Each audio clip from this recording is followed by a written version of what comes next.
असां सिंध जी तारीख़ ते नज़र विझंदासीं त सिंध सूबो बम्बई में गॾु हो ऐं 1935 जे एक्ट तहत सिंध 1936 में जुदा थियो।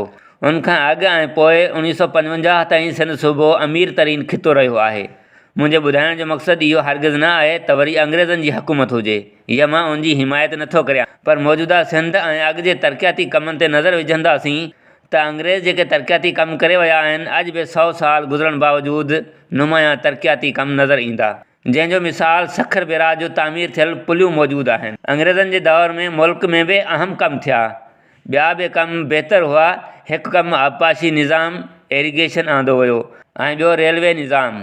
ही ॿई निज़ाम मईशत में अहम किरदारु अदा कनि था।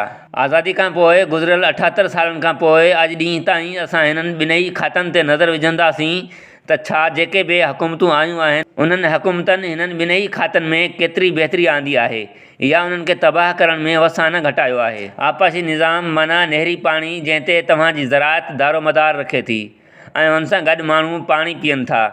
वाहन ऐं दरियाहनि जा किनारा केतिरा मज़बूत आहिनि, छा उन्हनि वाहन जे कपनि किनारनि सां अॻु जी भेट में अॼु वण केतिरा मौजूदु आहिनि।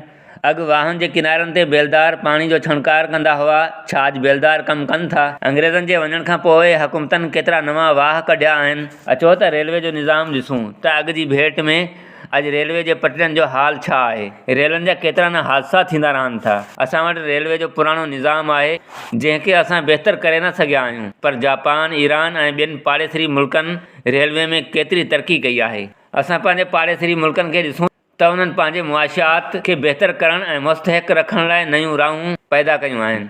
असां जदीद दौर में किथे बीठा आहियूं ऐं दुनिया जा मुल्क किथे बीठा आहिनि। सिंध पहिरियां केतिरी ख़ुशहाल हुई ऐं अॼु सिंध ख़ुशहाल हुजण जे बाद कंगाल छो आहे। सिंध में जेके पहिरियां कारखाना हुआ ऐं वापार हो, अॼु केतिरा कारखाना बंदि आहिनि। केतिरा मिसाली ॻोठ आहिनि। सिंध सूबे में सरकारी सतह ते मिसाली तालीमी इदारा मौजूदु आहिनि ऐं केतिरियूं सरकारी सतह ते अस्पतालूं आहिनि जंहिंजो मिसाल ॾेई सघिजे। ॾींहुं ब ॾींहुं आबादी वधंदी थी वञे। आबादी खे नज़र में रखंदे सिहत जूं सहूलियतूं ॾिनियूं वञनि। सिंध में असासनि जी मालिकी कई वञे। सिंध में ज़राअत ते ध्यानु ॾिनो वञे। ज़रई कर्ज़ बिना विहाज नंढनि आबादगारनि ऐं हारियुनि खे ॾिना वञनि। रोज़गार जा मौक़ा पैदा कया वञनि। सिंध जे हर नंढे या वॾे शहर में सरकारी सतह ते कारोबारी मर्कज़ खोलिया वञनि। सिंध ऐं पंजाब जे ॿिज भाण जे अघ में फ़र्क़ु न हुजणु घुरिजे। पंजाब में यूरिया भाण जी फी बोरी 2800 रुपया मिले थी, या सिंध में यूरिया भाण 5200 रुपया मिले थी। ईअं DAP भाण जे रेट में वॾे पैमाने ते फ़र्क़ु आहे। पंजाब जे मुलाज़िमनि ऐं सिंध जे मुलाज़िमनि जे पघारनि में फ़र्क़ु आहे। पघारनि ऐं मरातनि में फ़र्क़ु न हुजणु घुरिजे। यूटिलिटी अलाउंस सिंध सेक्रेटेरिएट जे मुलाज़िमनि खे मिले थो, पर सिंध जे ॿियनि मुलाज़िमनि खे यूटिलिटी अलाउंस नथो मिले। सभिनी मुलाज़िमनि खे हिकु जहिड़ियूं सहूलियतूं ॾिनियूं वञनि। आबपाशी निज़ाम खे बहितर कयो वञे। उन सां गॾु रेलवे निज़ाम नाकारा थी चुको आहे।